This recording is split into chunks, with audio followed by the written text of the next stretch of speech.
primeiramente quero agradecer assim, o convite da Lu e da Lana para estar aqui hoje.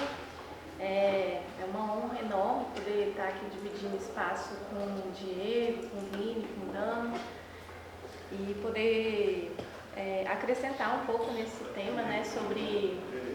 Mas é que você fala um pouco mais baixo que o Diego. Aí você pode usar o microfone e eu vou falar mais alto. Eu faço assim.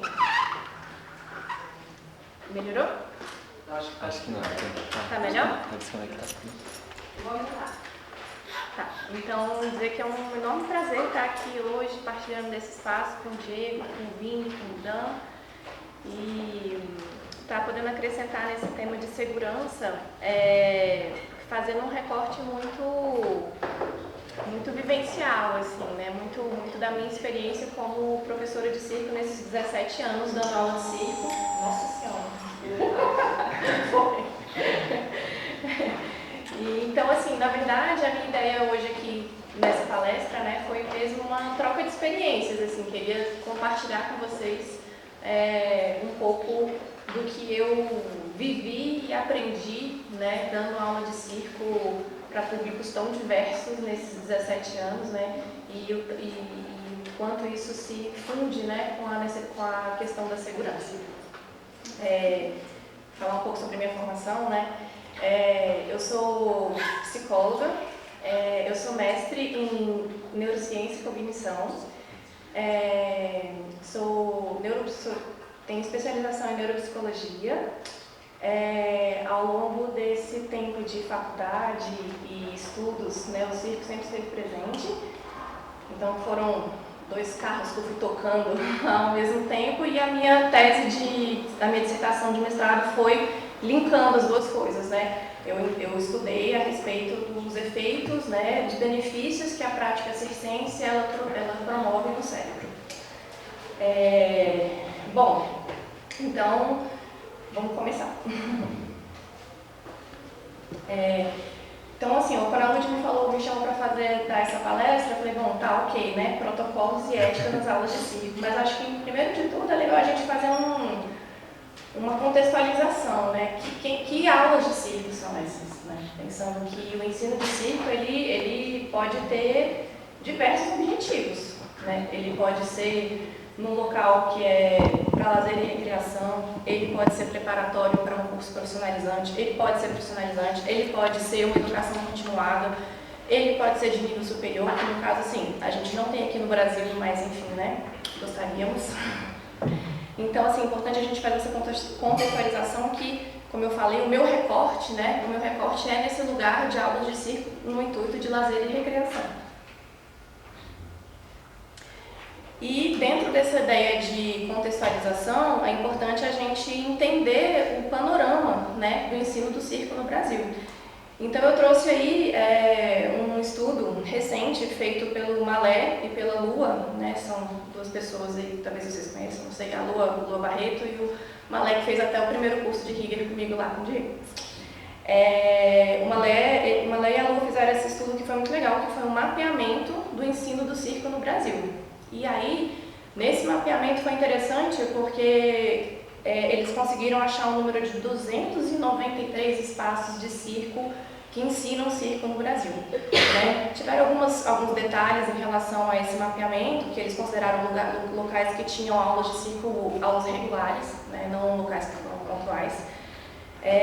Mas o ponto que eu quero trazer é que em 2009, se eu não me engano, a Hermínia, né, não sei se vocês conhecem a Hermínia Silva, nossa saudosa Hermínia, já tinha feito um outro levantamento em que tinham 83 espaços, se eu não me engano, no Brasil. De 2009 para 2021, então assim, a gente teve um boom absurdo e vale dizer que esse mapeamento mostrou, inclusive, que nos últimos 10 anos, o número de espaços de circo cresceu 73%, né? Então a gente vê que realmente é uma atividade que vem sendo amplamente difundida. Só aqui no Centro-Oeste a gente tem 32 espaços, né? Para quem tiver curiosidade, os espaços que tem maiores locais de ensino de circo é a região Sudeste e região Sul. E não preciso dizer que região Nordeste e Norte carece bastante, né? Tem pouquíssimos espaços. Bom, esse estudo do Malé e da Lua, ele trouxe como resultado, né, primeiro de que assim, a gente tem uma quantidade expressiva de locais que ensinam circo no Brasil, mas um ponto importante foi a diversidade desses locais, né? Então, assim, locais que tinham formatos, estruturas, tamanhos, estilos completamente diferentes, né? Na rua, na academia, no teatro, na faculdade, na escola, então em diversos locais que hoje em dia a gente vê, né, tem professores de circo. E um ponto que veio com esse estudo também foi a questão da formação, né, desses formadores, desses professores, né, que não é uma formação que tem uma ligação com o ensino formal. Bom, um outro autor, né, muito de peso dentro da temática circense é o Bortoleto, né, Marco Antônio Bortoleto. E o Bortoleto ele tem muito material, mas tem esse artigo especificamente que eu peguei dele, que ele comenta sobre a questão dessa transição, né, que aconteceu no momento em que o circo saiu do circo itinerante, né? Eu não sei se o Diego vai gostar desse termo melhor do que o tradicional. Então, no momento em que saiu do circo, que o circo itinerante, que o ensino, né, que antes era pautado uma transmissão pautada na oralidade, então, esse momento que saiu desse lugar e começou a permear em outros locais, né, esses que eu havia comentado. Então, é interessante assim, a gente entender esse percurso que aconteceu, né, da acessibilização, pensando que antigamente o circo ele era ensinado como, né, para você que nascia numa família circense ou para você que resolvia fugir com o circo, né, e ficava nisso, assim. E depois de um tempo, né, vale comentar que a Escola Nacional do Circo, ela tem atualmente 46 anos. Então, para a gente entender que o ensino do circo no Brasil, ele é recente, né? Ele tem uns poucos anos, né, que essa modalidade é ensinada aqui. E nesse sentido, o Bortoleto fala muito dessa transversalidade, né, assim, que existe um assunto delicado, vamos dizer assim, que é sobre essa ruptura, né, que as pessoas falam a respeito do ensino do circo itinerante com o circo contemporâneo. Né? Contudo, é importante a gente refletir que muitos dos artistas, né, das pessoas que pertenciam ao circo itinerante, eles passaram a dar aulas, por exemplo, na Escola Nacional, passaram a dar aulas em academias, né? Então, assim, não houve exatamente uma ruptura, né? Houve, na verdade, uma abrangência maior da forma como essas pessoas estavam agindo. E nesse sentido da transversalidade, é interessante a gente refletir sobre isso, assim, como o circo ele é uma modalidade que é tão complexa, é tão plural, é tão diversa, né, que ela precisa abranger, não é simplesmente saber ensinar uma técnica, né, envolve toda uma questão ali. Então, por exemplo, né, como eu comentei assim, no meu caso de professora de aéreos, então assim, não basta você ali saber a técnica de tecido, né? Você tem tantos conhecimentos que você precisa saber para dar uma aula de tecido acrobático que ela não se finda ali naquela técnica, né? E nesse sentido, o Bortoleto fala um pouco dessas experiências formativas, né? Então assim, que no Brasil essa carência que a gente tem de formação profissional circense, e a gente vê que muitas pessoas, né, o caminho que a pessoa percorreu para se tornar um professor de circo, ele vem de experiências formativas, né? Ele vem de uma convenção, ele vem de um curso, ele vem de um monte de aula que você fez durante 10 anos, ele vem de caminhos que são totalmente diferentes para cada um de nós, né? Bom, então assim, pensando nessa ideia de protocolo, né? Então, o que é protocolo? Né? Não é lá o do FAC, tá, gente? Não é só lá o da Secretaria de Cultura que você tem que ir lá depositar o documentinho, não é só isso. Protocolo ele pode ser entendido como um conjunto de informações, né, de normas, de regras, né, que visam uniformizar o comportamento. E nesse caso aqui, nesse recorte de aula de circo, que visa fazer o quê? Trazer segurança, né? Nesse recorte de aula de aéreos, sempre trazer segurança, trazer uma conduta de comportamentos que vai minimizar os riscos, porque como o Diego colocou, os riscos são inextinguíveis, mas a gente tenta deixar eles o mais controláveis possíveis, né? Nesse sentido, é importante a gente parar para pensar que quando eu estou falando aqui para vocês de aulas de circo, a gente está pensando que o básico está sendo garantido. E quando eu falo de básico, a gente está falando que é um espaço que está te oferecendo uma estrutura com voragens seguras e resistentes, é um espaço que tem equipamentos certificados, é um espaço que faz revisão e troca periódica dos equipamentos, é um espaço que possui colchões de amortecimento apropriado, importante ressaltar essa parte, que possui profissionais capacitados que sejam capazes de dar, Leonardo, né, profissional capacitado para ensinar aquela modalidade, e que seja um espaço que tenha aderido, né, respaldos legais, ou mesmo que tenha um plano de ação emergencial em caso de acidente. Então, só para a gente partir de um lugar, né, e claro que com essa minha fala aqui eu não estou querendo ser arbitrária ou mesmo falar sobre privilégios, né? Porque estamos no Brasil e sabemos muito bem como são as realidades. Então a gente sabe que tem muitos lugares que as aulas de circo, elas são no meio do mato, pendurada na árvore, sem colchão, com equipamentos horríveis, né? Mas assim, como eu disse, fazendo esse recorte do mundo ideal, do mundo que a gente gostaria, do mundo do que deveria ser, né? Defendendo aí uma cultura de segurança nas aulas de circo, o ideal é que a gente parta desse lugar aqui. Bom, então eu vou começar falando um pouquinho desses pontos ideais, né, para as aulas de circo. Então, sobre os colchões de amortecimento. Então, um quadrinho comparativo, né, sobre as expectativas e as realidades.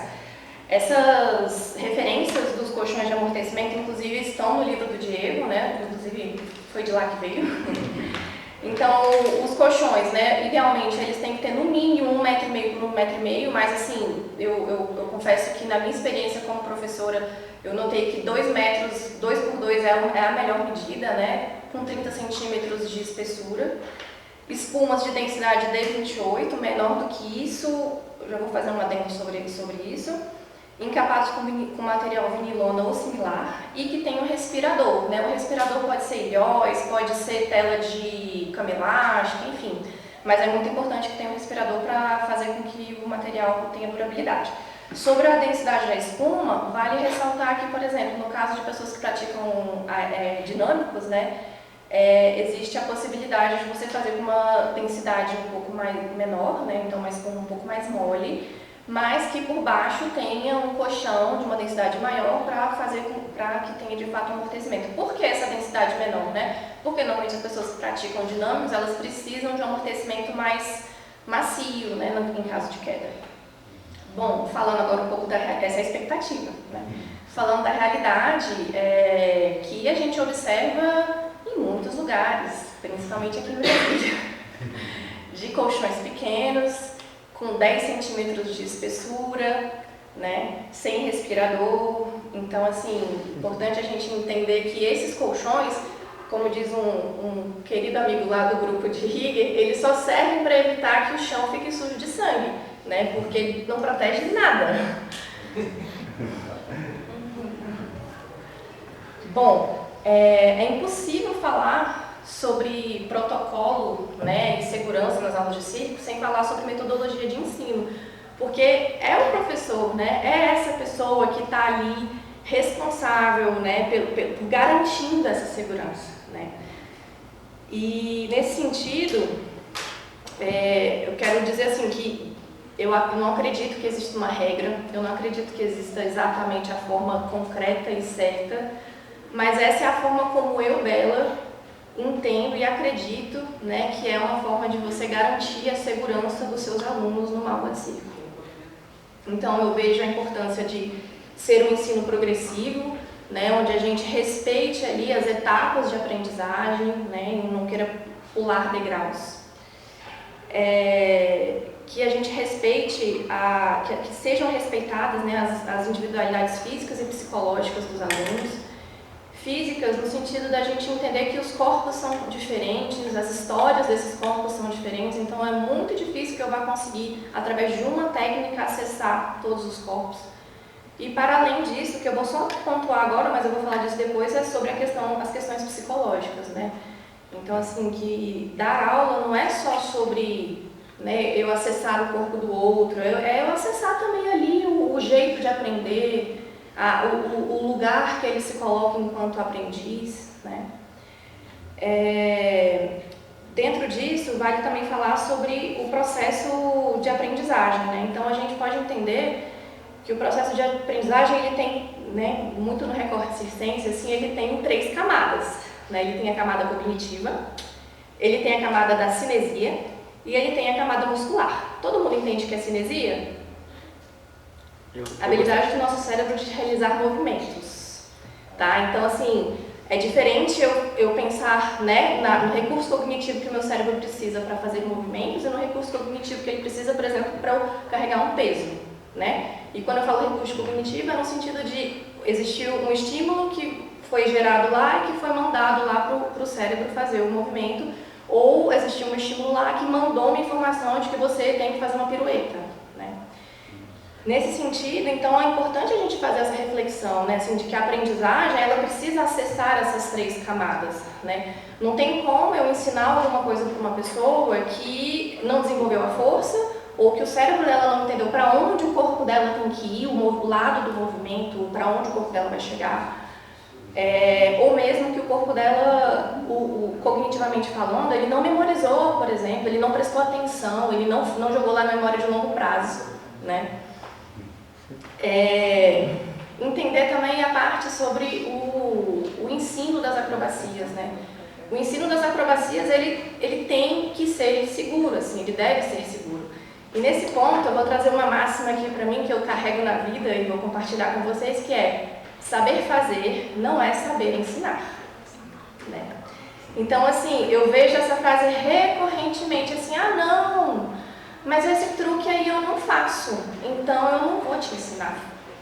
Mas eu te pergunto, você vai limitar a aprendizagem do seu aluno ao seu corpo, ao seu saber, né? Então, assim, nesse meu percurso de professora, muitas e muitas vezes eu comecei dando aula para meninos, crianças, tal, que hoje em dia dão de 10, de 1000 a 0 em mim, que eu não consigo fazer as coisas que eles fazem. Vocês imaginam se eu ficasse o tempo todo eles só querendo ensinar para eles os truques que eu faço? Eles iam ficar limitados, né? Porque o meu corpo envelheceu, né? Então, assim, eu também não consigo acompanhar mais o corpo deles, né? Para além disso, o domínio da técnica, ele não necessariamente é corpóreo, né? Ele é teórico também. Então, vou trazer um exemplo aqui que o Dan vai corroborar comigo, Romain, né? O Romain, que é um professor lá da ESAC, da École Supérieure lá da Bélgica, né? Que eu tive o privilégio de ser aluna. Cara, Romain não sobe no tecido. Ele não sobe no tecido. Agora, qualquer truque, qualquer coisa, qualquer que você mostrar para ele, ele vai saber o seu corpo fazer isso, te explicando através das palavras, sabe? Te levando, te orientando, te mostrando com as mãozinhas e tal, mas ele nem sobe no aparelho. Entende? Então, assim, essa coisa da gente achar que ser professor de circo é saber fazer o truque, eu acho que a gente pode repensar um pouco, assim, né, essa prática. E nesse sentido também a gente entender sobre as habilidades que são essenciais para um truque, né? Aí a gente volta um pouco naquela coisa do ensino progressivo, né? Então, assim, a gente hoje em dia, né, com a questão das mídias sociais, dos likes, né, do querer aparecer, né, das questões egóicas que aparecem a partir disso, então ninguém mais está preocupado muito com o processo, né, com o caminho de aprendizagem, assim, eu quero aprender a fazer isso aqui porque eu quero gravar, eu quero filmar, eu quero like. Então, assim, não importa se o meu corpo consegue, se eu tenho domínio da técnica, né? E aí cabe a você, ensinante, olhar e falar, tá, beleza, vamos entender aqui o que você quer fazer, mas assim, fazendo um recorte mais uma vez, né? Então, assim, você faz uns quadros lá no alto, né? Você faz o reloginho, você... Putz, não, né? Então, assim, será mesmo que esse corpo está preparado, que essa pessoa está preparada para isso, né? Então, é interessante a gente refletir sobre essa coisa de o professor conseguir, através de um olhar, entender quais são as habilidades essenciais que aquele truque que o aluno quer aprender requer. né? Não tem como eu conseguir ensinar aquilo se o básico não foi garantido.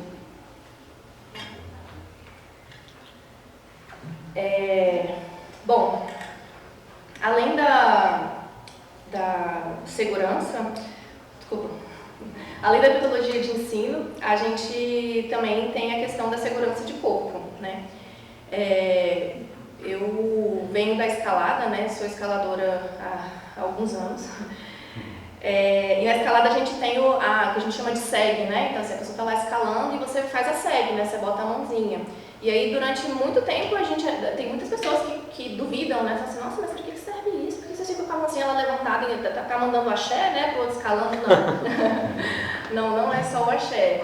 Também é o axé. Né? Tem uma questão que é absorção de energia, orientação da queda, né? E no circo, como professora, eu vejo que isso é super válido, assim, né? Então, você auxiliar o seu aluno a fazer uma queda, a fazer um movimento, o encostar, né? O auxiliar, direcionar o corpo, às vezes também aliviar o peso, né? Contudo, é interessante, né, o professor ter essa capacidade de analisar a parte do corpo que está vulnerável naquela situação, entender onde está o risco da queda, né, e saber principalmente onde vai cair, no caso de queda, né, onde vai cair, e principalmente fazer uma segurança efetiva. E quando eu falo de segurança efetiva, é no sentido da gente não ter duas vítimas, né, porque já aconteceu, né, não comigo, mas histórias de um professor que vai fazer uma segurança segue de corpo de um aluno e quando vê, estão os dois caídos no chão, né, porque a segurança não é efetiva. Então, essa segurança de corpo, uma análise, né, nesse sentido, a experiência, ela é muito importante. Como eu havia dito, então, assim, é muito importante a gente falar sobre segurança psicológica, né? Então, sobre a integridade psicológica dos nossos alunos, né? Para além da técnica, para além do músculo, para além, né, da estética, a gente precisa garantir que esse aluno ele tem integridade psicológica. E tem uma frase, né, que a aluna eu sempre falo para ela assim que, cara, como professora de circo eu exerço muito mais a minha profissão de psicóloga do que como professora, porque é impressionante o tanto de vezes que eu tenho que ser psicóloga, sabe, o tanto que eu tenho que lidar com esse lado. E aí eu trago um ponto que é sobre as dicotomias, né? As dicotomias que aparecem quando você está dando aula de circo, assim, que é incrível parar para pensar que quando a gente está lidando com a força, você automaticamente surge lá das profundezas, né, as questões da fraqueza. Quando você está lidando ali com a superação daquele aluno, surgem lá as questões da frustração. Quando você está lidando com a autoconfiança, as questões da insegurança. E aí eu te pergunto, né, assim, eu penso que o aluno, quando ele veio fazer aula, ele tem que sair daqui melhor do que ele chegou, né? Ele não pode voltar para casa frustrado, inseguro, né? E cabe a mim, né, como professora, também garantir então essa segurança psicológica dos alunos. Bom, esse assunto aqui é um pouco delicado, porque há controvérsias, sempre há, né, controvérsias. EPIs, né, equipamento de proteção individual. Sim, gente, nas aulas de circo a gente também tem que ter equipamento de proteção individual. E quando eu disse que há controvérsias, porque assim, né, eu vou falar das controvérsias no final. Mas vamos lá, em relação à roupa, né. Então, por exemplo, vocês veem que lutas marciais, balé, futebol americano. Alguém vai jogar futebol americano sem proteção? Vocês já viram? Eu nunca vi. Pois é, então assim, para fazer aula de circo, a gente tem que ter roupas adequadas, roupas seguras, né? Então, assim, uma roupa que ofereça proteção, uma roupa, por exemplo, que ofereça aderência, uma roupa que evite que a pessoa fique enroscada, né? Classicamente, né, quem nunca passou foi fazer a desenrolada com camiseta e ficou enrolada, e ficou enroscada. Essa é clássica, né? Então, assim, faltou a giro na lira. Eu mesmo já fiquei enrolada na lira. E além disso, a questão do conforto, assim, também, né? Porque querendo ou não, quando você tá ficando ali de cabeça para baixo, é uma camiseta que vai no rosto, é um peito que fica para fora, é uma barriga que eu não queria que aparecesse. E aí eu te pergunto, aí a gente vai lá para a parte cognitiva. E aí a sua atenção, que era para estar ali no músculo, na força, no isso, no aquilo, que era do giro que você tinha que estar executando, ela foi para onde? Para os peitos. Foi para a barriga, com a mostra, entendeu? Então, assim, a roupa, ela oferece essa questão da segurança também, né? Assim, que é uma coisa do foco, é uma questão de foco, né? Então, você está lá ensinando o aluno e está lá a menina toda hora puxando a blusa para cima, para tampar o peito, tapa, né? Então, assim, entender também que cada aparelho, que cada equipamento, ele traz suas necessidades específicas, né? Então, por exemplo, um trapézio que tem, às vezes requer o uso de chevieiras, né? Vocês sabem o que é chevieira?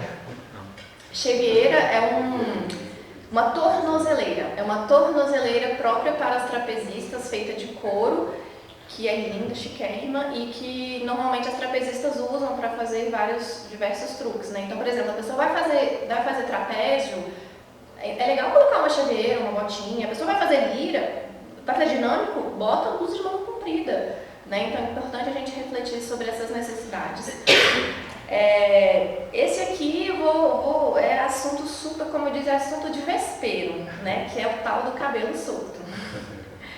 E é curioso porque, assim, eu me lembro que em 2007, 2008, eu lembro que eu participei de um curso com a Wanda Jacques e com um índio que eu acho até que ele faleceu, não foi? Ou não, ele sofreu um acidente, né? Foi isso, né? Participei de um curso com a Wanda Jacques, com um índio e tal, e aí eu me lembro que era um curso na Funarte que foram chamados vários circenses do Brasil, e tanto itinerantes quanto contemporâneos.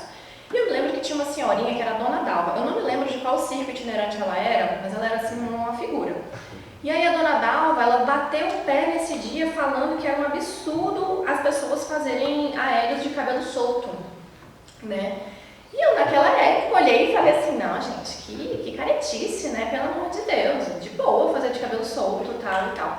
Os anos se passaram e eu fui vendo cada vez mais pessoas ficando presas pelo cabelo no tecido. Sabe, assim, recorrentemente. Então, assim, eu fui entendendo a importância, né, o tanto que aquele cabelo... E vou falar pra vocês, assim, mesmo que seja um coque com o coque não, rabo de cavalo, com o cabelo aqui, arriscado também é coque, é cabelo super preso. E aí um assunto bem importante, né, que são os adornos. Então, piercings, brincos grandes, colares, anéis, né? Ah, mas a minha aliança eu não tiro pra nada. Bom, você que sabe, você vai ficar sem o dedo, vamos praticar disciplina positiva, né? Você vai ficar sem o dedo, tudo bem, pode ficar, né? Mas os piercings também são bem delicados, né? Então, assim, uma estratégia que eu vejo que não é tirar o piercing, mas é colocar um esparadrapo, né? Uma coisa. E aí tem um ponto delicado que são os óculos, né? Porque, assim, gente, já pararam pra pensar o tanto que óculos oferece risco? Né? É um material contudo, de vidro, né? Então, assim, nesse sentido, tem uma avaliação que a gente pode fazer, né? Que é assim, cara, treina antes de fazer, de repente, tal truque com o óculos, na hora que for fazer o truque, tira o óculos, sabe? Assim, é importante ter essa avaliação, porque assim, o óculos ele pode oferecer riscos, tá? E aí, eu vou falar sobre controvérsias agora, né? Então, assim... A pessoa, você é profissional, você treina circo há muitos anos, você é artista, você faz tudo muito bem feito. Então, se você já é profissional e você se garante fazendo aquilo, tudo bem você treinar de short, você treinar de cabelo solto, você treinar tecido de sapato de salto alto. Tudo bem, né? Assim, se você já é profissional, você tem plena ciência e domínio daquela atividade, eu acho que você está consciente dos riscos, né? E nesse sentido, eu acho que vale a gente comentar sobre o termo de ciência de riscos. Então, eu vou falar um pouco mais disso lá na frente, mas é sempre importante que dentro das partes nos espaços de aula, que existam essas informações, né? Alertando os praticantes sobre a importância de ter não só as roupas adequadas, como o cabelo preso, como a retirada dos adornos que oferecem riscos. outro assunto bem delicado, né? O celular, a presença do celular nas aulas, né? Então, assim, é interessante a gente refletir que toda coroa carrega uma guilhotina, né? Já citaram essa frase? Toda coroa carrega uma guilhotina, assim, então é muito bom, né? O celular, ele é um recurso, assim, ele é uma ferramenta incrível na nossa vida, né? Mas, ao mesmo tempo, traz consigo também questões, assim, que são bem delicadas. Mas, assim, pensando, né, no potencial sobre referências, né? Então, assim, o celular, hoje em dia, ele traz pra gente uma possibilidade de acesso à informação, que, gente, eu vou pagar de velha, que agora o Dan vai me ajudar. Gente, quando eu comecei, a Sofia também, não tinha YouTube. Você é nova? Desculpa. Não tinha YouTube, gente, é muito chique. Você hoje, se você não quiser fazer aula presencial, você não precisa. Você vai no YouTube, você vai no Instagram, você compra um e-book, você compra um manual, você, né, e vai circo em qualquer lugar do mundo. Hotmart. Entendeu? Então, assim, você compra na Hotmart. Sabe, assim, gente, quando eu comecei não tinha YouTube. Sabe o que eu me lembro? Eu me lembro da gente fazendo boneco de pauzinho, dando print. Aí depois veio o YouTube, eu lembro da gente dando print no YouTube, imprimia, olha só que pré-histórico, imprimia o print e escrevia do lado como que chegou, como que fez, que não sei o quê. Hoje em dia eu olho assim e falo, eu confesso que quando o celular chegou nas aulas, assim, eu lembro que foi um frisson, meu Deus. Várias vezes eu falava com o Vini, vamos proibir esses negócios, vamos proibir e tal, não sei o quê, mas claro que foi impossível, né? Mas então, assim, existe essa acessibilidade, essa coisa da informação que o advento do celular, das mídias sociais trouxeram, mas ao mesmo tempo, a questão também da dificuldade que os alunos têm de valorar o percurso, né, o caminho, a construção que aquele corpo que está ali naquele Instagram fez para fazer aquilo. Então eu tenho uma história muito boa, assim, que é do Nick Nig, né, que nosso querido parceiro aqui de Goiânia, que ele tem, né, um espaço lá em Goiânia chamado Catavento, e aí um dia ele comentou que uma aluna que estava fazendo circo com ele tinha, sei lá, pouquíssimos meses. E aí um belo dia a aluna chegou com o celular e falou, Felipe, eu quero tirar esse truque aqui, ó, esse truque aqui. Quando ele bateu o olho no celular, era uma menina brasileira que ele conhecia e que estava, tipo, na segunda escola de circo, não sei não, que ela já tinha feito na Bélgica, não sei na onde, que fazia circo assim há 15 anos, que estava tirando um truque cabuloso, e a menina chega com seus, sei lá, 4, 5 meses de circo e fala, eu quero fazer esse truque aqui. Então, assim, o Felipe compartilhou comigo esse dado, assim, muito do sentimento que trouxe pra ele, assim, né, nossa, olha o que o celular fez, assim, né, tipo, a pessoa que não consegue acessar a história que esse corpo, a trajetória que esse corpo fez para executar esse truque, né. Ao mesmo tempo que o celular, então, traz esse atalho na aprendizagem, né, assim, hoje em dia é isso, você vê tudo, você encontra tudo no Instagram, no YouTube, no Hotmart, né. Entretanto, né, o celular também tem esse recurso de aprendizagem, assim, que você faz o registro de tudo que você faz, você identifica os seus erros, os seus acertos, o caminho de montagem, desmontagem, pesquisa, né, quem é artista consegue fazer pesquisas, mas, como nem tudo na vida é bônus, a questão da distração, né, quem nunca foi lá, peraí, você só botar aqui pra filmar, né, aí você vai pegar o celular, aí de repente tem 5 notificações da sua tia, irmã, periquita, papagaia, aí beleza, aí você nem olhou, vamos fingir que você nem olhou a notificação. Acabou, a sua atenção já ficou ali. Aí você botou pra filmar. Uma vez que você foi fazer seu truque, você já tá lá, gente, o que será que a fulana me mandou mensagem? Será que ela tá falando tal coisa? Pronto, acabou, sua atenção já não tá mais onde devia estar, né? Então tem uma coisa que a Alana comentou que ela faz com os alunos dela que eu achei bem interessante, que ela fala assim, beleza, vamos filmar, mas você vai filmar como se você estivesse indo apresentar, para ter a atenção plena aqui, ter consciência do que está fazendo, né? Além disso, a gente, falando nessa ideia de protocolos, né, nas aulas, é importante que os espaços garantam, né, estratégias de resgate. Nesse sentido, né, a gente tem os planos de resgate, os planos de ações emergenciais. O que significa isso, né? Significaria a gente pensar que quais são os acidentes, os possíveis acidentes que num espaço de aulas de circo estão possíveis de acontecer. Então, quedas, restrição dos movimentos, né? A pessoa ficou presa, pendurada lá no tecido, lá em cima. Corpos estranhos que entram nos olhos, eu não sei se já aconteceu com vocês, comigo já aconteceu algumas vezes, né? Cai breu, cai esquadro e cai o pó do breu. cai. E assim, gente, é hospital, não é assim uma coisinha boba, sabe? Assim, cai o breu, é hospital, é bizarro. Pessoa que trava a coluna e não consegue se mexer. Pessoas que têm síndrome do vaso vagal, pessoas que têm labirintite, que de repente fazem um truque, desmaia, passa mal, tem tontura, né? E aí, quando é que chama o SAMU, né? Então, assim, é uma reflexão importante que eu trago aqui sobre os espaços, né, os locais que ensinam circo terem esses protocolos definidos, né, de quais são as ações emergenciais que nós temos que ter nesses casos, em casos de acidente. Bom, estou quase finalizando. Além do protocolo, a gente tem a ética, né? Então, assim, a ética, ela é um tema que eu gosto muito, assim. Recentemente eu comecei a estudar filosofia.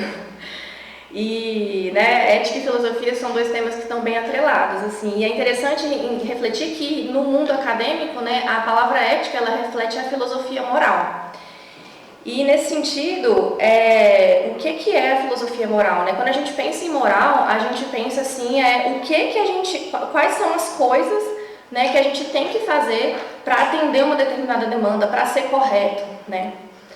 E tem esse autor que é um filósofo lituano, mas que tem nacionalidade francesa, que ele fala que a ética é quando você se pergunta por que a gente tem que fazer determinadas coisas, né?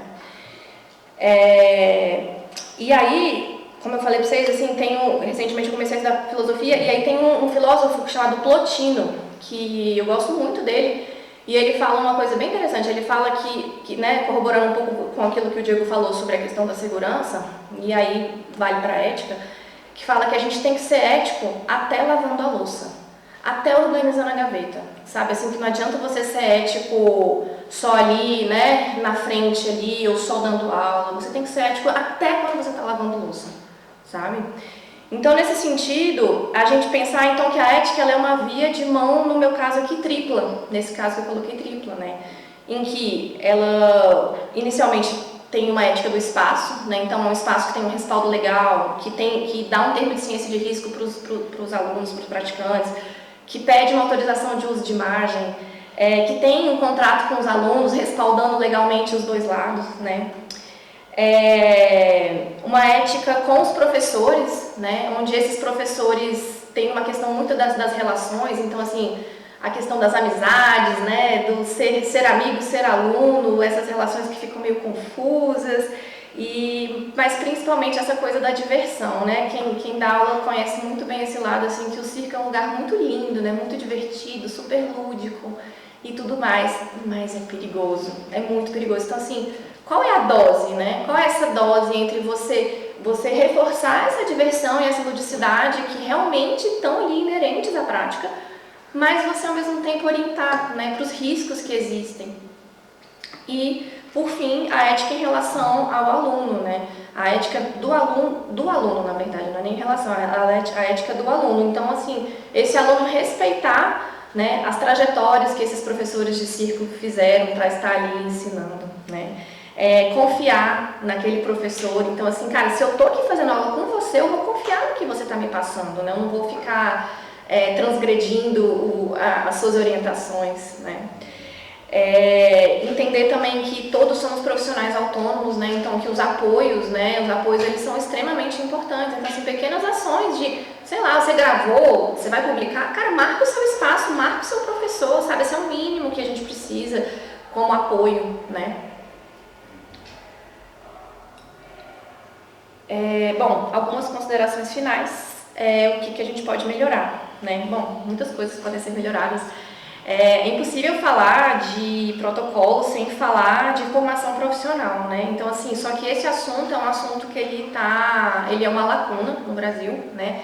a gente carece muito de formação profissional circense, no sentido de que, para vocês terem ideia, nesses 46 anos que existe a Escola Nacional do Circo, a gente tem a Escola Nacional do Circo é a escola técnica, além dela tem o Basileu França em Goiânia, que também é escola técnica, mas só temos essas duas, né, que são, digamos assim, um processo relativamente difícil, né, de você conseguir entrar e tal, fora a dedicação e etc. Mas para além disso, então assim, entender que a formação profissional ela carece de uma sistematização, de uma estruturação, né, de uma base curricular, né? Então assim, quem são os formadores, qual é a formação dos formadores, né? Qual o caminho de qualificação que esses formadores percorrem para ensinar circo no Brasil, né? Eu não tenho essa resposta, né? E além disso, é importante a gente entender sobre a necessidade de que existam conteúdos, né? De que existam materiais a respeito das complexidades, né? Da abrangência, da pluralidade que é o circo. Né? Então, assim, que é um lugar que tem suas demandas específicas, que é um lugar que tem muitos limites, né? Então, assim, ter conteúdo que abranja essas informações é uma riqueza enorme. Nesse sentido, vale citar o Circo Conteúdo, que também era um site, um site, né? Criado pela Hermínia e que ela foi durante muitos anos alimentando, né? Todas as publicações, todos os materiais científicos acerca do circo, inclusive a minha dissertação mesmo está lá.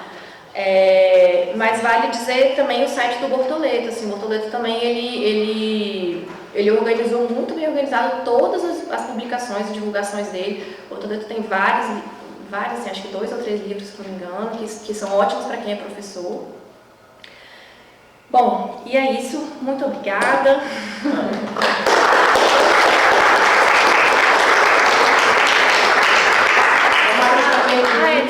Se alguém tiver. Alguém tem perguntas para a Bela? Eu tenho uma pergunta. Eu tenho. Até se o Diego puder contribuir também, como é que a gente trabalha essa questão da segurança nesses tempos que as pessoas penduram coisas em casa, com estruturas importantes, na árvore da pracinha, do eixão. Como é que a gente faz isso com os alunos? Porque os profissionais a gente já vai tendo um pouco mais de percepção, mas alunos... Então, assim, esse assunto é muito delicado, né? Assim, muito delicado mesmo, porque acho que durante muitos anos eu fui xiita, eu diria assim, né, em relação a esse aspecto. Até quando o Diego veio a primeira vez para Brasília, assim, ele me jogou um baldezinho, assim, falou, opa, calma, não precisa ser tão radical assim, né? Mas, assim, eu venho de uma cultura da escalada, assim, e o escalador, ele tem uma cultura muito tradicional, assim, né, de fazer tudo muito, não, isso aqui não pode aqui na viva, não pode isso, não pode aquilo. Então, assim, eu vinha dessa cultura, né, não, mosquetão de aço com mosquetão de alumínio, jamais. Aí o Diego veio e falou, opa, não é bem assim, não. Então, assim, esse assunto é um pouco delicado, porque hoje em dia eu vejo que não é sendo arbitrário, não é definindo que existe uma regra única e precisa, né, sobre o fazer circo, né? Então, assim, mas eu vejo que, sabe assim, trabalho de formiguinha, assim, então eu vejo que de pouquinho em pouquinho a gente vai fazendo um trabalho, assim. Então eu vejo pessoas, né, que, por exemplo, que estão aqui e que eu já vi pendurando em árvore, que eu já vi fazendo isso e que, cara, eu tô muito feliz que estão aqui, sabe? Entendeu? Então, assim, eu acho que é um trabalho de formiguinha, assim, entendeu? Então, por exemplo, o Lírio participa de um evento e aí ele vê que as pessoas estão pendurando em árvore e ele fala, cara, não vou, ou eu não participo desse evento, ou eu vou chamar esse evento para ir fazer lá na Galpoa, por exemplo, porque lá é um espaço de seguro, né? Então, eu acho que, sim... A gente vai colocar estruturas ao ar livre. Exato, Mas eu vejo que como nesse âmbito sobre aulas, assim, né, como o Diego falou, assim, chove, né, chove aluno, eu quero tecido, não sei o quê, papapá, e aí cabe a gente, assim, aí nesse lugar de conscientização, né, tá, mas onde é que vai? Mas como é que funciona? Ah, tá, só que assim, chega uma hora também que a gente simplesmente tem que largar as mãos, né? E falar, cara, let it go, não é isso, né? Assim, mas o ruim disso tudo é que se tem um acidente, todos nós nos ferramos, né? Todos nós. Então, assim, isso é uma coisa que é importante a gente refletir, assim, né? Sobre o trabalho, sobre a cultura de segurança, assim, que não é sobre ser chato, não é sobre ser careta, assim, né? É sobre, tipo, cara, você viu alguém pendurando na árvore lá no eixão? Você viu a menina dando aula de circo lá no eixão? Cara, sério, vai lá e fala com ela, assim, com respeito, com afeto, assim, mas sabe, assim, cara, não tá legal, desculpa. Você quer ajuda, né? Então, hoje em dia assim, eu tenho um pouco mais essa política da conscientização, assim, mas é uma conscientização muito, assim, respeitosa, sabe? Assim, eu rompi um pouco com esse lugar do nossa, que errado, meu Deus, que absurdo, né? Eu entendi que não estava dando certo também. É isso. Mais alguma pergunta? Uma pessoa que está iniciando hoje, ela frequentou aí 2 meses de acrobacia, está tirando 360, tira uma oitava entrada de lira, o esquadro está rolando com a perna flexionada ali, estica no final, tô dando aula. Anunciei meu carro, tentando fazer renda, sou de uma realidade periférica, sou uma pessoa dentro de conceitos sociais que essa renda realmente ia me ajudar. Tenho boas intenções, minha intenção é boa, não quero prejudicar ninguém. Aprendi um tutorial de ancoragem em árvore, praça, concreto, laje, pela internet. Realmente fiz meu card, Canva, Instagram, comecei. O que Bela hoje falaria para essa pessoa? E essa pessoa legitimamente gostaria de saber alguma coisa. Eu iria falar assim, vamos fazer o seguinte, vamos fazer bastante aula, assim, vamos fazer aula lá na Galpoa, eu consigo uma bolsa para você na turma da Alana, na minha. Bora fazer aula, assim, bastante aula, sabe? Faz aula com várias pessoas, assim, eu vou falar com a Ana Sofia também para você fazer aula lá no espaço dela para você ganhar experiência, né? Inclusive, assim, recentemente eu e a Ana Sofia, a gente teve um diálogo sobre isso, assim, sobre essas questões, né, assim, né, de que o advento dessas pessoas que pipoca, dando aula de circo assim em Brasília, né? E aí você vai ver a pessoa tem pouquíssima experiência, pouquíssimo tempo e tal, mas tá lá dando aula de circo, porque ela sabe fazer o 360. Aí a gente volta lá no coisa do saber fazer e saber ensinar, né? Mas enfim. Então, mas hoje, e aí foi uma estratégia que tanto eu quanto a Sofia a gente conversou sobre assim, cara, vamos pegar essa pessoa e bora botar ela pra fazer aula com várias pessoas, ou ser aluna, não tá precisando ser aluna, assim, antes, entendeu? Ou então ser monitora dos iniciantes, né? E aqui eu vou fazer um detalhe aqui sobre a coisa que me irrita, é quando eu vejo pessoas que falam assim, não, mas ele é iniciante, tá dando aula pra criança. Gente, isso é um pecado. Isso é um pecado, porque para ser professor de criança, você precisa estar com a sua técnica aqui, ó, acima. Você precisa saber muito mais técnica do que quem dá aula para adulto. Sabe por quê? Porque você precisa fazer a desconstrução da técnica para acessar o cognitivo daquela criança, o corpo, o motor, né? Então, assim, eu acho um absurdo quando fala, não, porque ele é aluno iniciante, eu botei ele para dar aula para criança. Faz sentido isso para vocês? Não faz o menor sentido para mim quando eu vejo esse crime acontecendo.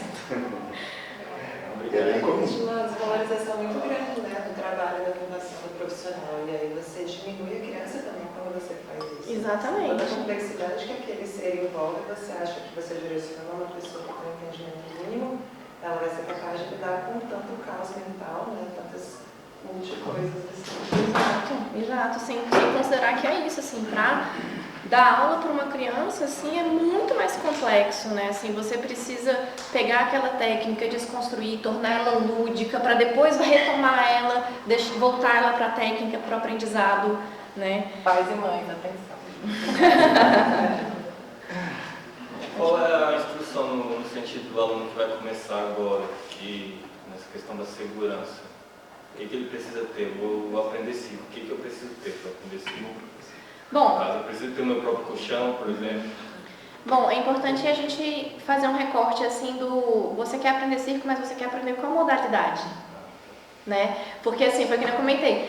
Aqui, né, eu fiz um recorte muito vivencial, assim, né? Eu sou professora de aéreos há 17 anos, então assim, tudo que eu partilhei aqui com vocês vem muito desse lugar.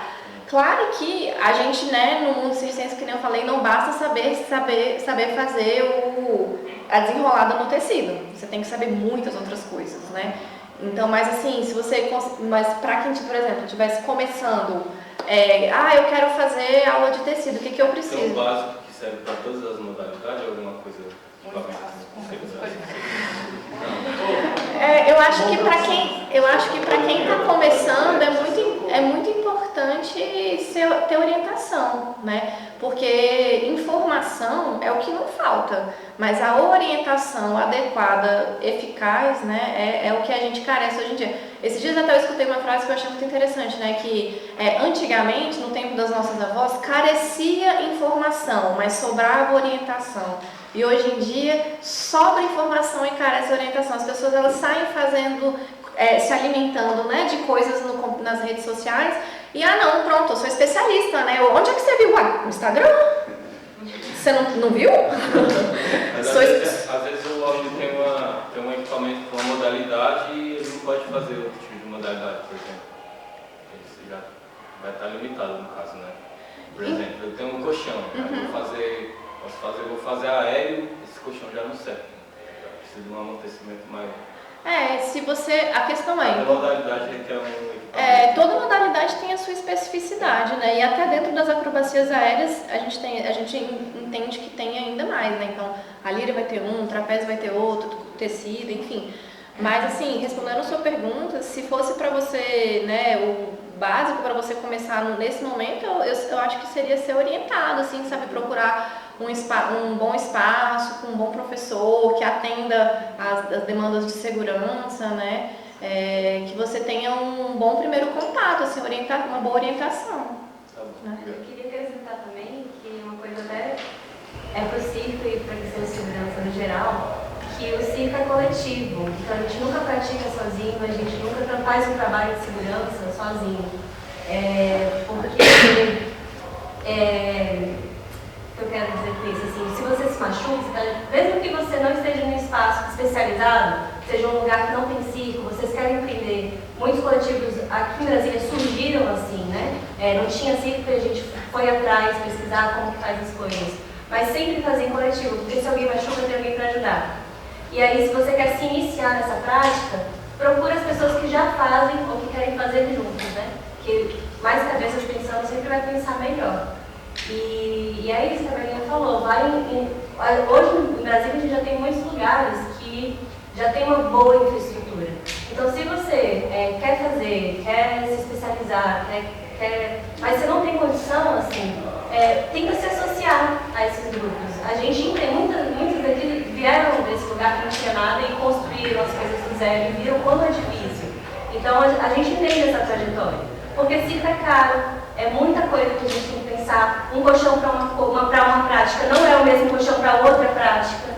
Que isso faz total diferença em várias modalidades, assim. E aí é mais essa questão. O circo é coletivo e a segurança também, né? Então a gente sempre faz isso. Obrigado. Eu vou aproveitar também que eu estou me coçando para falar. Pegando esse gancho da Luz. Você está falando sobre o primeiro contato, né? Tem isso que a Bela falou, de você buscar um professor, um espaço, um lugar que possa te acolher. Porque a história do circo, atualmente, em Brasília, não é mais tão precária quanto foi quando a Bela aprendeu, quanto eu aprendi, quando a Ana Sofia aprendeu.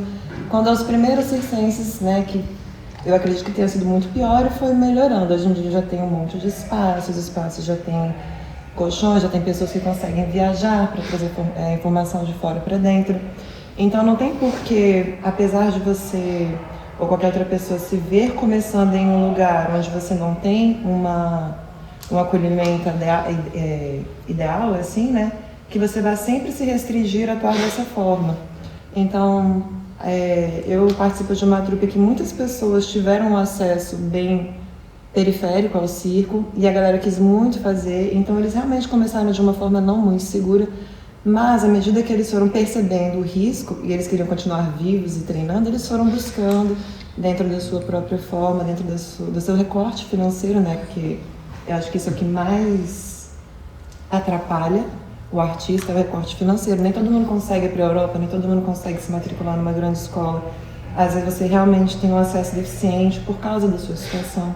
E nem todo mundo pode não estar trabalhando, né? Então são várias questões.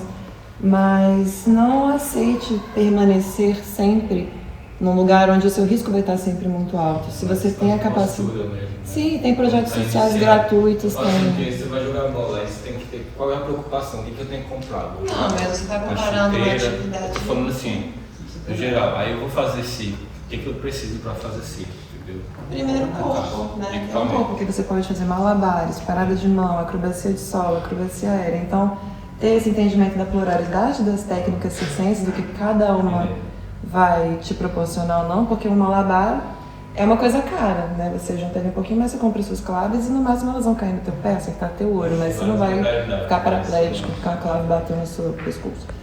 E entender que é um progresso, você pode começar num lugar aqui, mas está sempre buscando diminuir o seu risco, buscar um lugar com mais segurança, buscar informação, professores e ter o cuidado com o outro também, quando você decide partilhar o conhecimento. Eu acho que o circo aqui no Brasil ele é elitista, não sei em outros lugares, mas aqui a gente sabe que o preço das aulas de circo são altos, né? Mas tem projetos sociais, aqui o Intervenções de Circo Social, aqui por um fio, há um tempo atrás fazia treinos abertos, mas a gente também tem que ter entendimento de que treino é diferente de aula. E como o investimento é muito alto para você treinar sozinho, um colchão é R$2.000, né? Mas é mais viável você achar um espaço adequado, com segurança, com uma pessoa para te orientar, do que você, nas toras, ir lá, gastar R$5.000 para comprar as coisas e você vai treinar sozinho, você não vai aprender com uma pessoa que já percorreu aquele caminho. Ou pode até aprender, mas o percurso vai ser bem mais longo, né? E aí, voltando à questão do elitismo, além de projeto social, acho que é sempre um caminho conversar mesmo, sabe? Muitos espaços, muitos professores são abertos para, olha, não consigo dar uma bolsa, mas vem aqui dia tal e dia tal. Ou então consigo dar uma bolsa parcial. Então é um caminho, para a gente não pensar que eu não posso comprar um colchão de 3.000 que eu não posso fazer circo. Pode fazer circo, mas tem que entender as possibilidades e caminhos, né? Obrigado. Obrigada pela pergunta. É isso, gente. Mais alguma pergunta?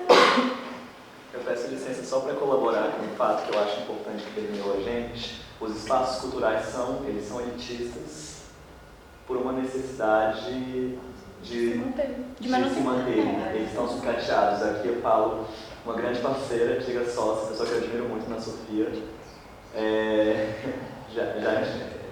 gigante, e ela tem incrível para falar também, assim como falamos pela Galpô, peço licença a gente que está na parceria, os perrengues que a gente passa para que o espaço se mantenha e seja possível.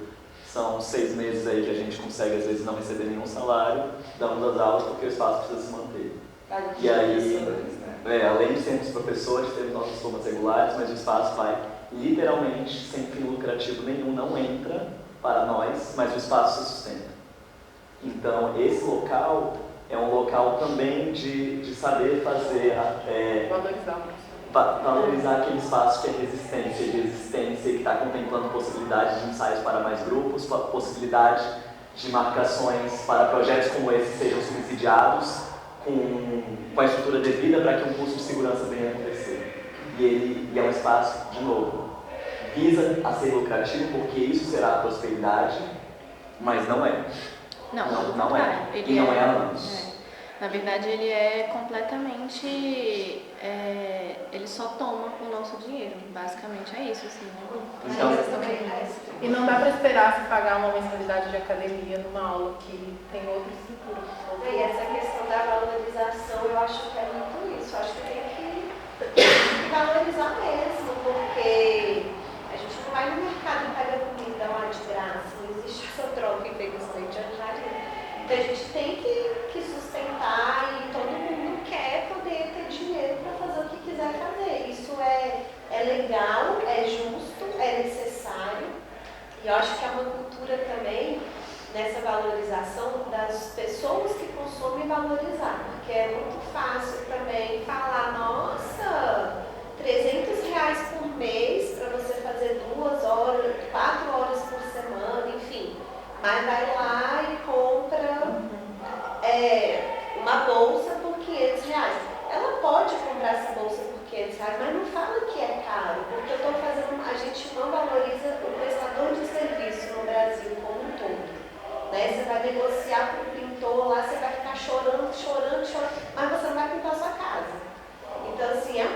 prestando serviço e nós, os profissionais, os professores, somos os prestadores de serviço que estuda, que trabalha, que faz projeto, que ajuda o outro, que você vai lá. Então, eu acho que essa postura, ela tem que ser cada vez maior aqui em Brasília, entre a gente, sabe? Inclusive para quem? E é isso, todos os espaços têm. Eu não vi nenhum espaço negando bolsa ou negando receber, mas aí também tem aquela questão do, eu não tenho, mas depois você vê viajando para não sei da onde. Não, então peraí, alguma coisa você tem, vamos dividir, sabe? Eu acho que tem que ter essa cultura mesmo. Somos profissionais. E do dinheiro, mas a gente precisa dele. Somos profissionais sem 13º, somos profissionais sem plano de saúde, somos profissionais que estão em formação de família, têm que mostrar renda, que estão com taxas vencidas, que às vezes estão sem acesso a crédito crediário.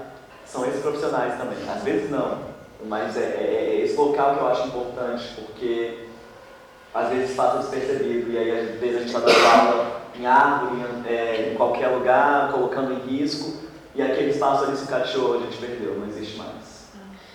Nesse sentido. Está na questão da comunidade, né? No começar assim, eu preciso de dinheiro, tudo bem, mas eu não posso fazer isso a R$10. Deixa eu conversar como é que tá, como é que eu para ser uma coisa mesmo que a gente cresça junto. Senão vai existir aquela coisa. Porque senão a gente acaba entrando numa seara também que é sobre a quebra do mercado de trabalho, né? Que é uma questão que a gente vivenciou muito, que eu e a Ana Sofia, né, principalmente assim, você vai lá você faz uma performance, ou enfim, vamos para o recorte de aulas de circo mais uma vez. Então você coloca lá uma mensalidade, e aí de repente vai uma pessoa que resolve dar aula de circo na árvore e ela cobra tipo assim, R$10 a aula, R$20 a aula. Então assim, para a pessoa que está começando, que está querendo só se divertir, ela não sabe dos riscos que estão envolvidos, ela só quer pagar mais barato, né? Só que o que não fica claro é a quebra do mercado de trabalho que está tendo aí. E aí a gente volta naquele ponto que eu coloquei no slide, assim, né? Tipo, é um respeito, uma confiança, uma trajetória daquela pessoa que se colocou ali como professor de circo, né? Qual foi a sua trajetória? Qual foi a sua? Né? Eu tenho certeza que, né, para você estar aqui hoje, né, é importante a gente entender esse caminho, né? A gente entender todo o estudo, todo o conhecimento, todas as experiências formativas que aconteceram e a gente confiar nisso e valorar isso, né? Então assim, a Mari falou uma coisa assim, sobre essa coisa do circo ser um pouco elitista em Brasília, assim, eu não sei a sua experiência, aula de circo em outros estados do Brasil, eu tenho. E assim, gente, é assim em todos os lugares, entendeu? Assim, onde um vê tragédia, o outro vê oportunidade, entendeu? Assim, onde um vê uma atividade amplamente difundida, né? Bortoleto mesmo cansa de escrever a respeito da acessibilização do circo nas escolas, o tanto que o circo ele é rico enquanto atividade para ser ofertado nas escolas, né? Então assim, a partir disso a gente entende que existe um boom mesmo, né, da atividade. E é isso, assim, enquanto uns vêm, ai, nossa, mas é caro, mas é isso, mas aquilo, tem o outro que é o empreendedor lá que tá falando, caramba, então rola de ganhar dinheiro com isso? Nossa, então vamos, né? Então assim, é o capitalismo, né? Assim, as pessoas elas veem oportunidades de monetizar algo, elas monetizam, né? Então assim, essa coisa do é elitista, assim, eu acho que existem muitas opções, né? Muitas opções de lugares que ofertam aulas de circo. Mas eu vejo que o circo é sim um lugar muito diverso e muito plural, né? Que acolhe pessoas, corpos, enfim, e histórias, né?